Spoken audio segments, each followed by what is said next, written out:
So if you recall, there was a killing that happened. 4 Idaho students were murdered, and the police were like, "Doy, we have no idea what happened." Well, finally, they found the student allegedly that did it. He was a criminology PhD, and he has been charged with the killings of 4 Idaho students. And there's some really weird updates on it. He was a Redditor. He was like asking people about, he was asking criminals. He was like surveying criminals anonymously for his own criminology PhD. He's an interesting guy. Let's take a look. Now in the murder of 4 college students in Idaho.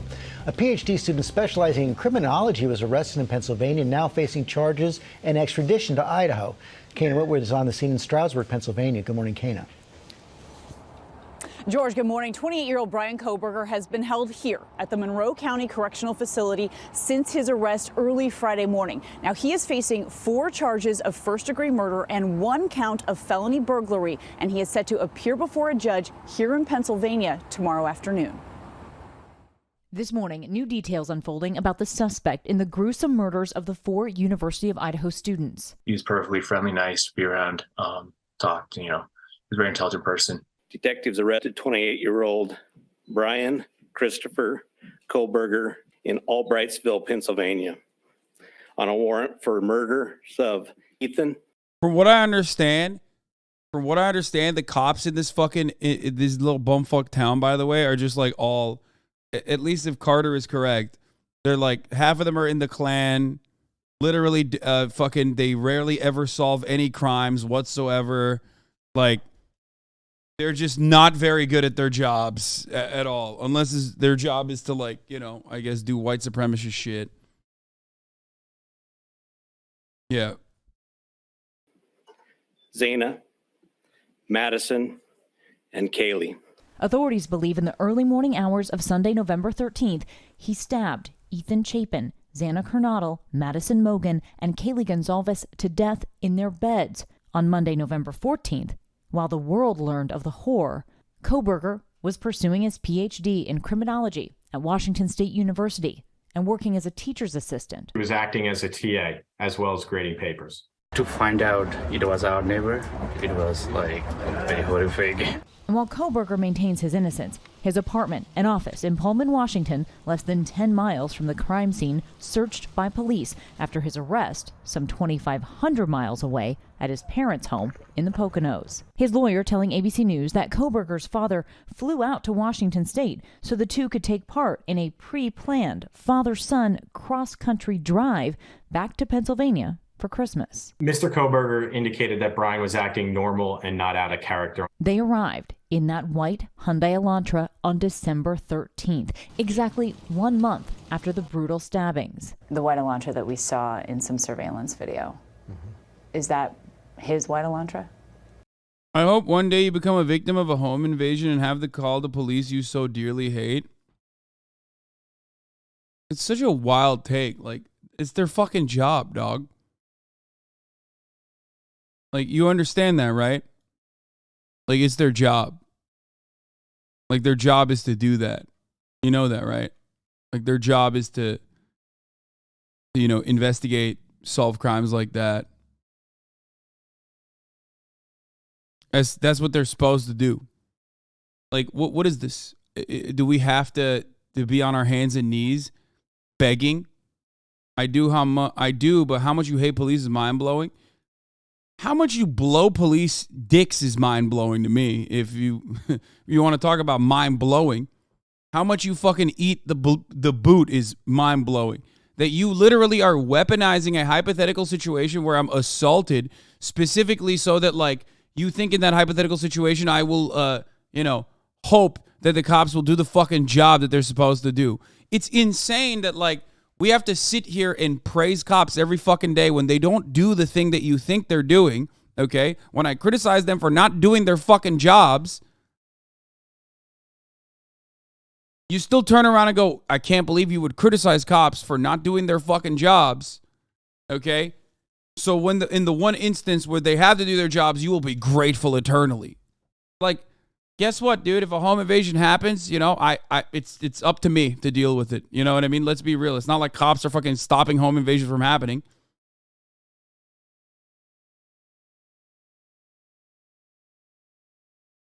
Yeah, it'll be interesting to see who hates the cops when they get robbed and need someone to show up 7 hours later and shrug their shoulders. The greatest Nick Mullen tweet of all time.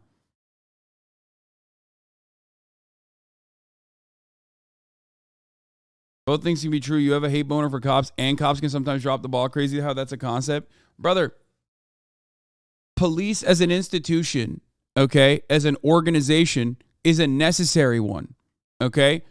I have never told you or have never advocated that, like, this concept of a group of individuals who are either democratically organized or not, doesn't matter, has to fucking still, be there to solve crimes, to maintain the presence of law and order.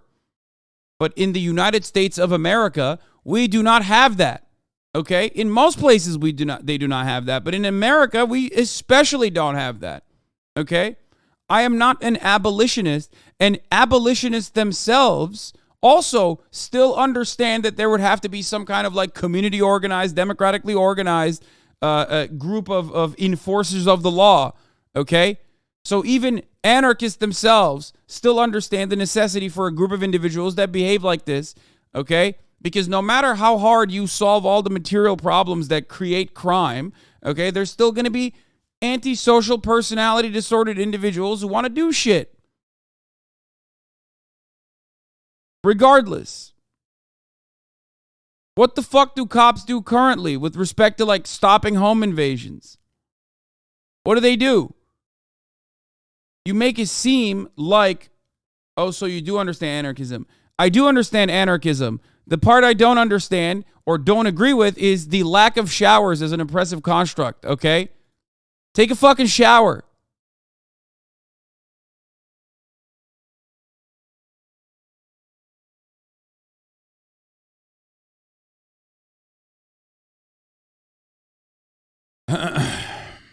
Anyway, regardless, people, for some fucking weird reason, not a weird reason, it's because police are enforcers of the current hierarchy. They do not protect and serve the interests of the people as they claim that they are supposed to do. It's written on the side of their fucking cars. But instead, they protect and serve the interests of capital. Okay? And for that reason, because of that, they get a lot of play. They get a lot of media. They get a lot of fucking praise for not doing a good job.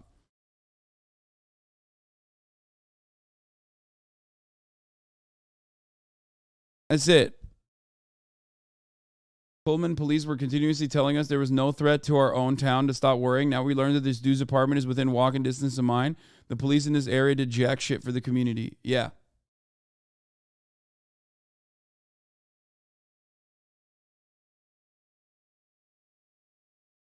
If cops demonstrated a clear lack of if any other job demonstrated a clear lack of interest in like actually accomplishing the goals that they were tasked with, like cops do so regularly, and when cops fail to do their jobs adequately, they kill people. When cops fail to do their jobs adequately, the stakes are incredibly high. Okay, when an Uber delivery driver doesn't do his job that he was supposed to do, okay, you have a shitty experience. When a fry cook doesn't do their job, you have a shitty experience for a marginal moment, for a little bit out of your day, okay? When a cop doesn't do their job right, you're fucked.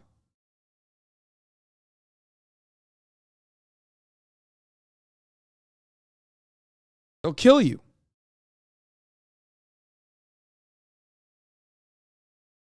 You're dead. Or your freedoms have been taken away from you. You go be a cop and tell us how easy it is. I never said it's easy. The way it currently works, cops do, especially in small towns like Moscow, get away with like not really doing anything, so shut the fuck up. But no, it's not. It's not supposed to be an easy job. And they get benefits like they live in fucking Norway. Okay? We understand as a society the necessity for some formal organization that is supposed to do loosely what cops are theoretically supposed to do. We all get that. We give them benefits and endless amounts of funds to be able to achieve that. Okay. We understand the seriousness of the job. And yet, for some reason, there's still dick riders in here who turn around and go, why don't you praise cops more? Because they're doing a fucking bad job, man. Even from like the capitalist perspective, they just do a bad job objectively. They don't do the job that they're supposed to do.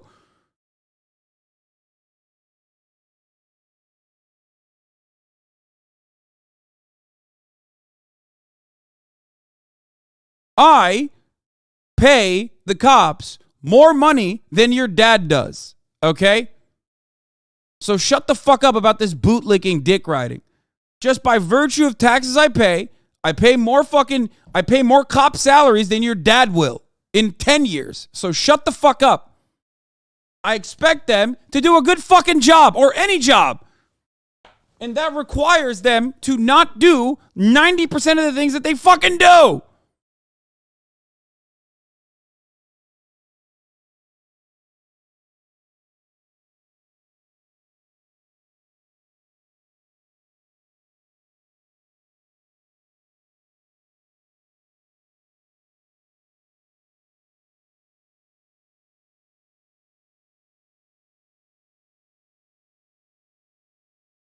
We believe so, yes.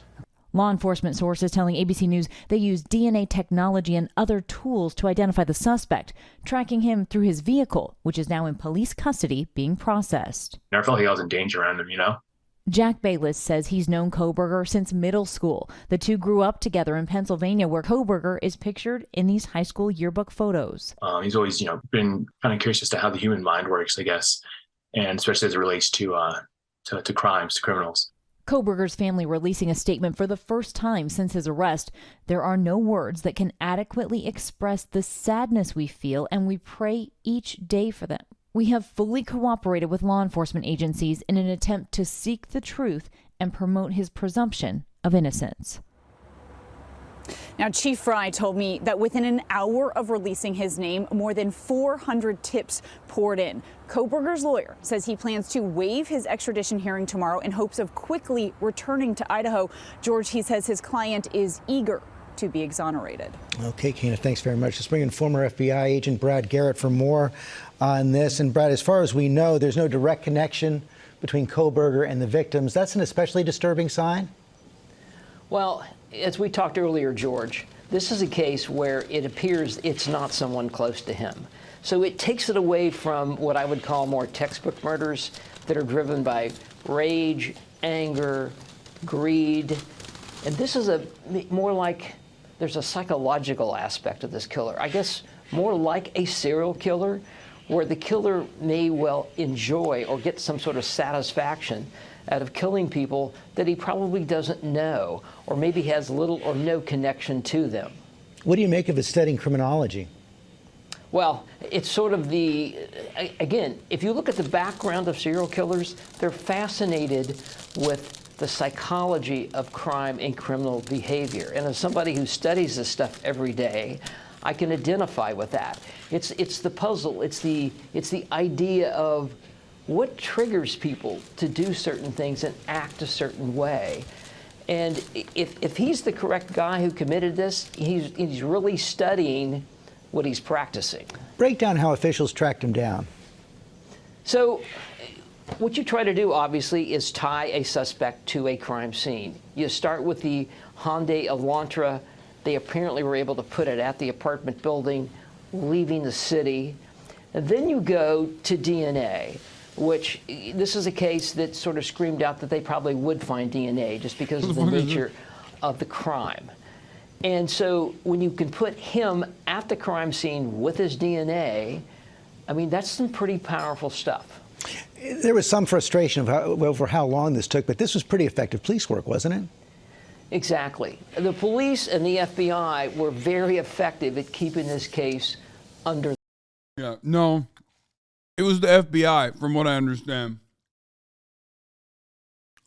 that actually had to fucking step in. The radar. So the rest of us didn't really know that they were really onto somebody. They would have gotten a DNA match probably within a week or two. But if he's not in a database, which I believe he was not, then you have to figure out more in creative ways to see if you can match the DNA, which apparently they have done. Brad Garrett, thanks very much. Hi, everyone. George Stephanopoulos here. Thanks for checking out the ABC News. ABC News contributor and former FBI agent Brad Garrett joins me now for more on this. Brad, so far this suspect appears to have no direct connection to the victim. So how do investigators go about trying to uncover the motive here? Well, that's a good question, unless he's provided them with one. I'll tell you, Diane, this case has a different direction to it than probably any other homicide you and I have talked about. I mean, homicides tend to be driven by rage, revenge, greed, jealousy, etc. This is. They got one guy for this, bro.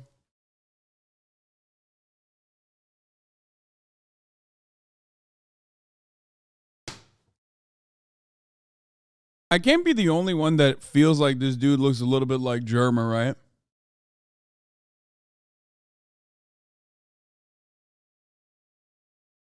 Like, he kind of looks like a Germa Clint Stevens mixture.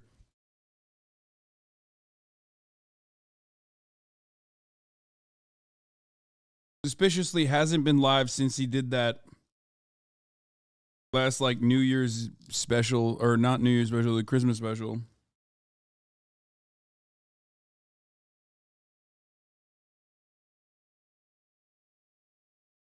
This is a crime that seems to me that the person really, it's something they really wanted to do. In other words, like, if you can believe this, satisfaction from committing murder.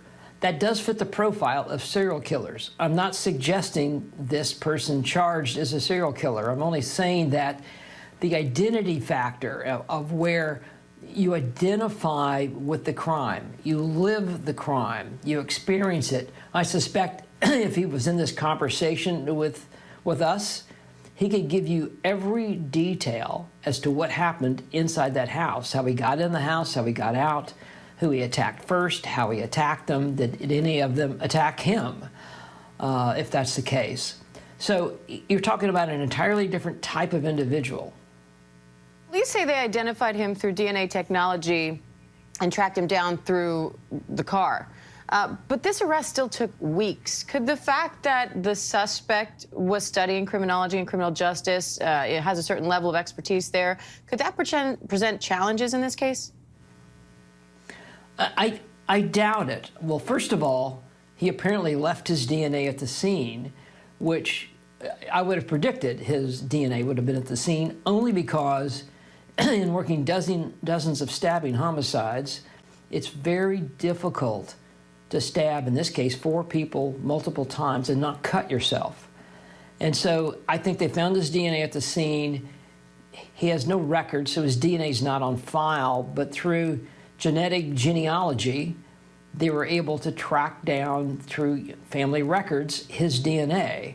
So you have a DNA hit and you have the car that was placed at the scene, and I think between the two is probably the basis of the probable cause. All right, Brad Garrett, this is a case we will be talking a lot about going forward. I'm sure we appreciate your analysis as always. Thank you.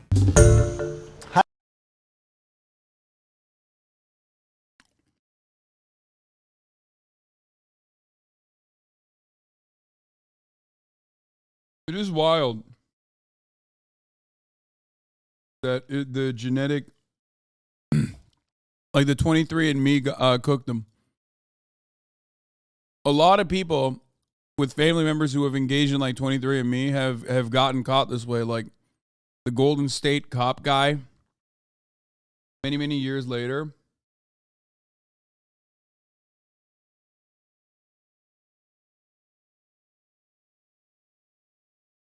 Stole from chat.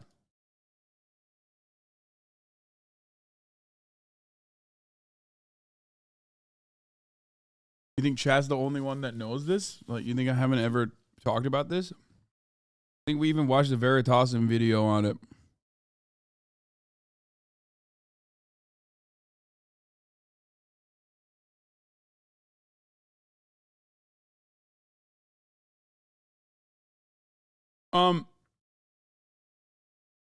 I think I mean, are there more details on this? Because I want to know more. I want to know more about it, but like, I feel like news media's coverage on it is like kind of limited.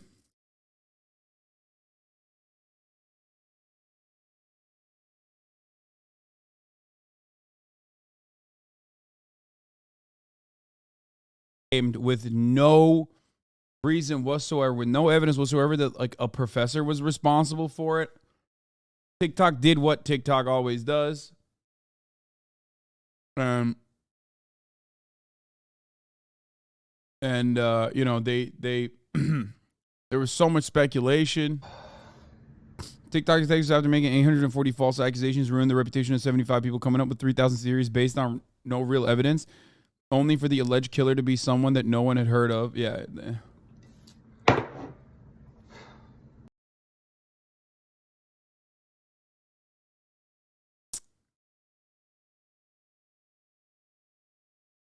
I mean, this is like a we did it Reddit moment.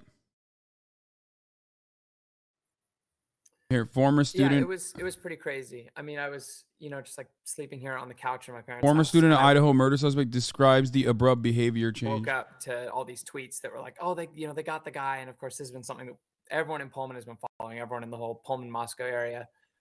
And so, I look on my phone and I see the guy's name and I see the picture. And I'm thinking, that looks a lot like my TA who's also named Brian, but that would be crazy.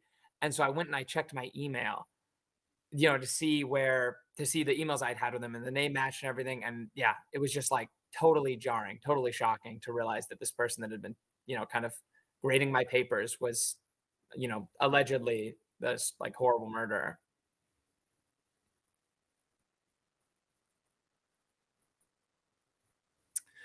Yeah, no, entirely. All our interactions came in the form of the class. Wait, what the fuck? Why isn't the full thing live?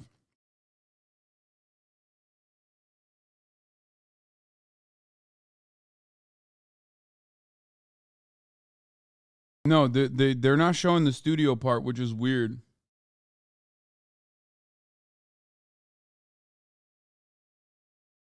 Hi everyone, good morning. Welcome to this special edition of Up with Creme. I'm Tim Pham. This morning we are live in Moscow in front of the King Road home where 4 University of Idaho students were murdered 7 weeks ago. This morning a suspect is behind bars in Pennsylvania, and this morning we're breaking down every detail of this case after weeks of investigation and thousands of tips coming into police here in Moscow. So we do have team coverage for you this morning. Channing Curtis is in studio breaking down everything we know about the investigation process so far and how the community is reacting to this arrest. We also have meteorologist Thomas Patrick tracking your New Year's forecast. But before we get to them, we want to get a closer look now at who this suspect is and how this arrest was made. So let's take a look here. Early Friday morning, Pennsylvania State Police arrested 28-year-old Brian Kohberger for the murder of 4 University of Idaho students. Those students were found stabbed to death in their home near campus 7 weeks ago.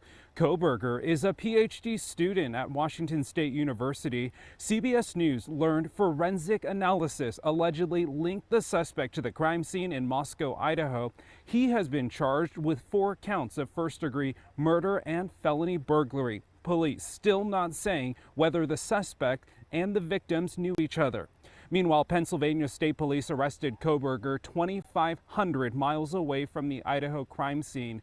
Authorities found him at his parents' home early Friday morning. Kohberger is now awaiting extradition back to Idaho. His attorney says he plans to waive his extradition hearing during a court appearance happening tomorrow. That means he could be back in Idaho sometime this week. His family and lawyer issuing statements on his arrest. The statement from his family reads in part, "First and foremost, we care deeply for the 4 families who have lost their precious children. There are no words that can adequately express the sadness we feel, and we pray each day for them. We will continue to let the legal process unfold, and as a family, we will love and support our son and brother." Kohberger's family also saying they are fully cooperating with law enforcement in the investigation. Meanwhile, Koberger's public defender in Pennsylvania also issuing this statement. He says, quote, Mr. Koberger is eager to be exonerated of these charges and looks forward to resolving these matters as promptly as possible.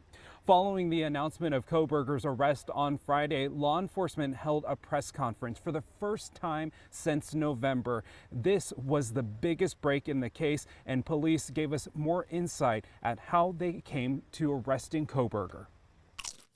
We have an individual in custody who committed these horrible crimes, and I do believe our community is safe.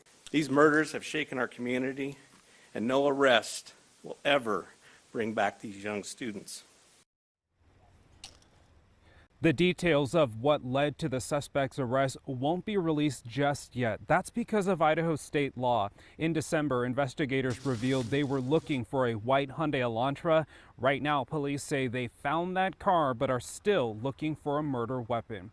Now, for the families of those 4 victims, this obviously allowing them to begin having some sort of closure and also bringing justice to their children. We actually had the chance to speak to the father of Kaylee Consalves, who tells TikToker says someone in LE, she admitted that the Daily Mail used those DMs for their story about BK stalking the roommates and wearing gloves everywhere. Their anonymous sources are just some random woman's DMs. Unreal. Tells us this is the first time his family has had an ounce of hope.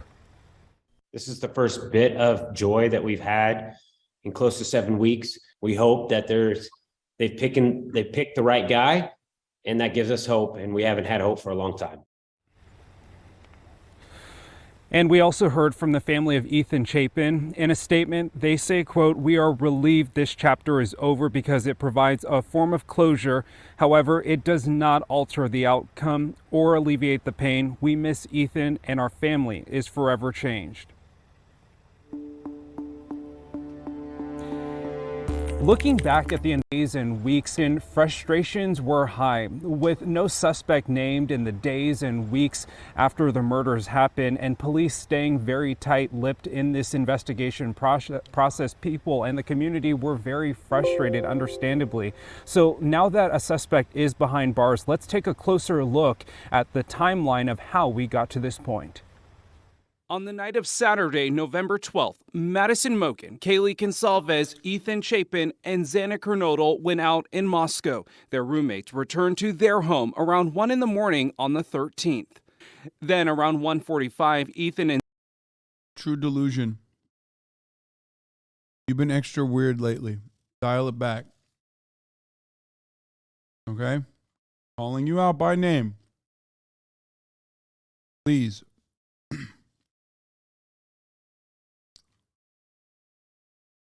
Been chirping out a lot.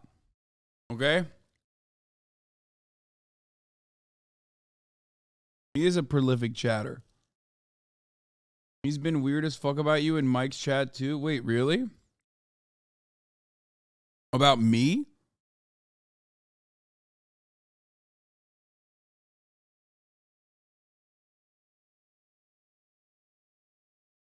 He was shit talking to you in Mike's chat earlier?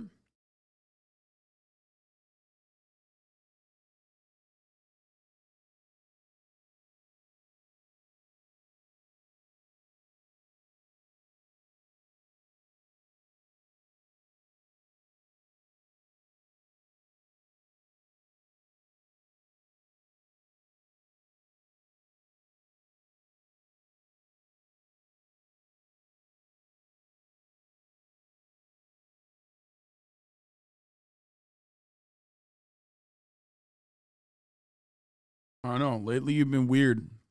Stop being weird.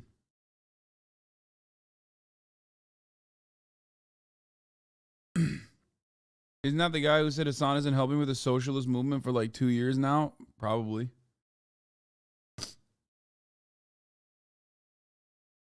Be normal, my man. That's it. Be normal. And Xana returned from a party at the Sigma Chi fraternity that Ethan was a member of. About 10 minutes later, Madison and Kaylee got back to the house after going out to a bar and stopping by a food truck on the way home. 10 hours later, right before noon, a call to 911 reporting an unconscious person in the house. That call from a cell phone belonging to one of the surviving roommates. In the week that followed, we learned key details about their death. All had been stabbed, apparently while they slept, with the same fixed-blade knife, and police didn't know who did it. It was almost 3 weeks before the next major development. On December 7th, police said they wanted to find a white Hyundai Elantra that was seen near the home around the time of the murders. Fast forward to today, and finally an arrest on the other side of the country. So like we mentioned earlier, Kohberger is a student at WSU studying criminology, earning his PhD. So let's take a look at his background and what we know about Kohberger to this point. Records show that the suspect is from Pennsylvania, which is also where he completed his undergraduate studies at DeSales University. He also graduated with a master's in criminal justice from the same school. Most recently, he became a PhD student at WSU. Kohberger was also an assistant instructor who just completed his first semester in the program.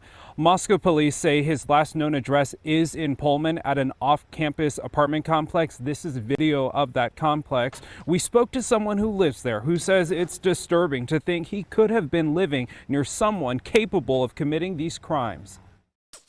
I'm just kind of dumbfounded, that this could be going on right here, or somebody could be conspiring to do something like that right here.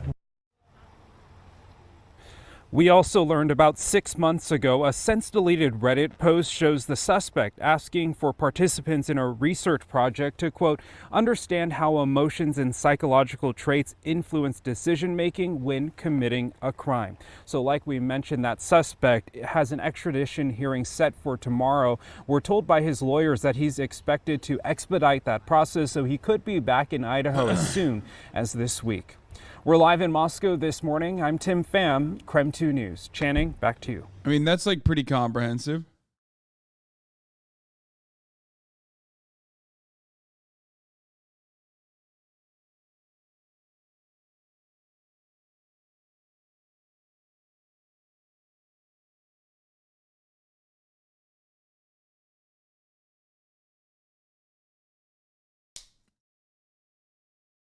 I just,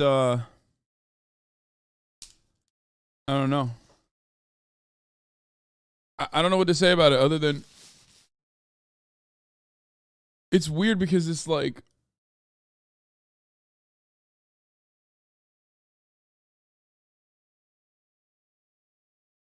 there's something like very compelling about it where you're like where you're interested in it. It's a unique situation.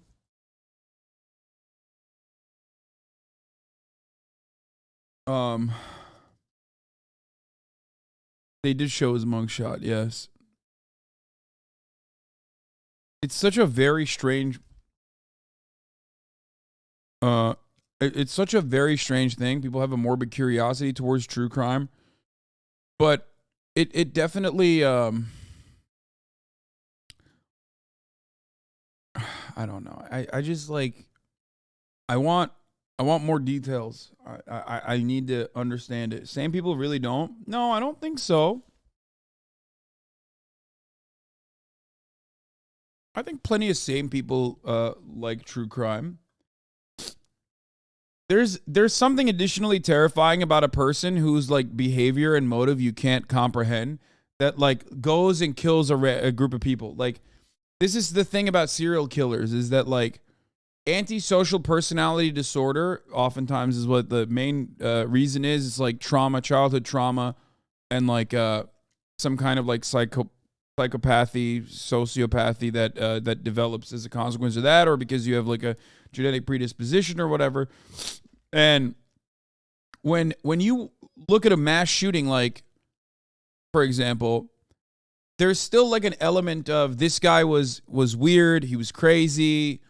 And he's like unleashing his wrath upon like those in his immediate vicinity.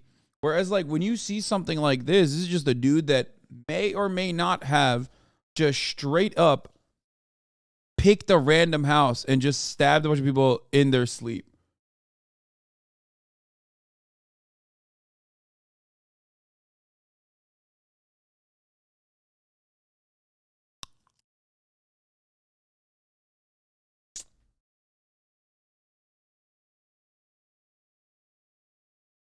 It's not as open and shut, but it's also, I think that's what captivates people. It's like it could happen to you, you know, that kind of attitude is what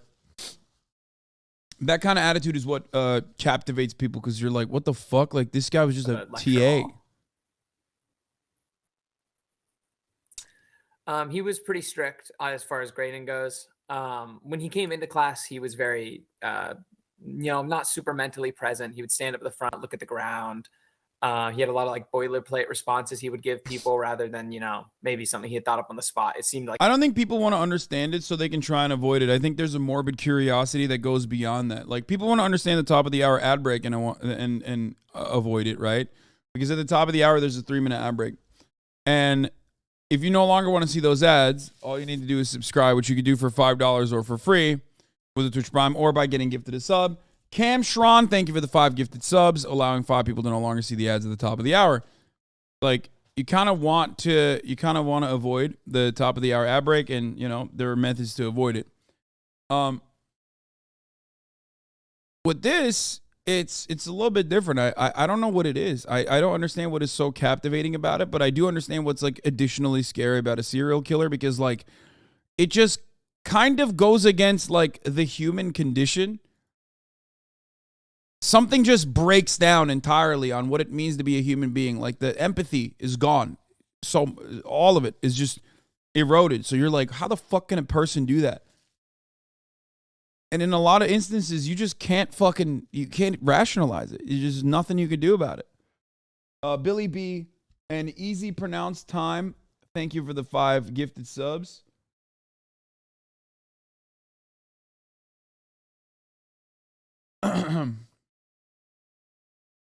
You preach against capitalism, yet you still apply the top of the hour ad break, huh? Abso-fucking-lutely, my friend, because I love capitalism and I love ads. Nye Zealand, thank you for the 5 get the subs. Here's the 3-minute ad break now. like he would be, he'd come in knowing what he was going to say to like most interactions.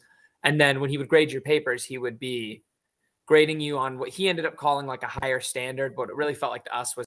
How is it any different than a mass shooter that opens up on randoms? I think maybe because we're American and like it's become such a normalized part of human existence that like even with a mass shooting, there's like a moment where the person snaps, and the targets usually are people in his like immediate vicinity. It's like not a random group of people. As far as we know, this seems like it was a random group of people, you know? When it's a mass shooting, you're like going to a school in your neighborhood, or you're going to your place of work. You see what I mean?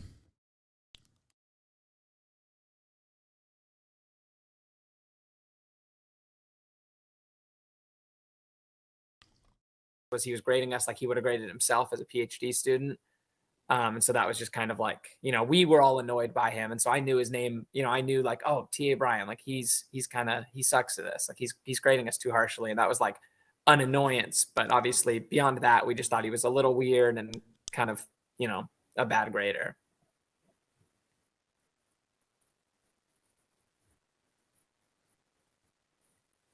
So they're asking him additional questions right now. And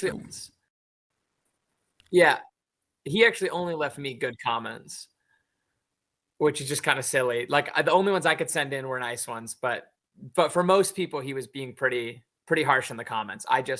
For whatever reason, he was being pretty good to me.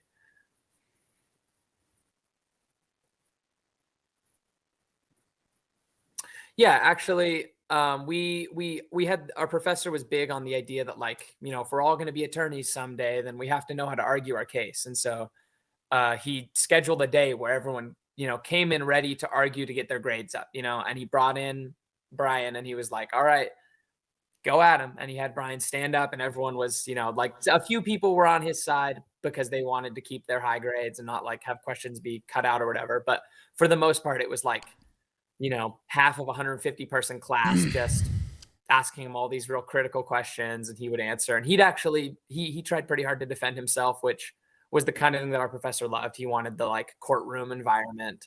And so, so there was just a period of class where we were all sort of arguing about this. Not Redditor, debate pervert, makes a lot of sense. Lock him up just for that, in my opinion. Yeah, the element of like the amount of damage and the misinformation caused by like true crime lovers on Reddit and TikTok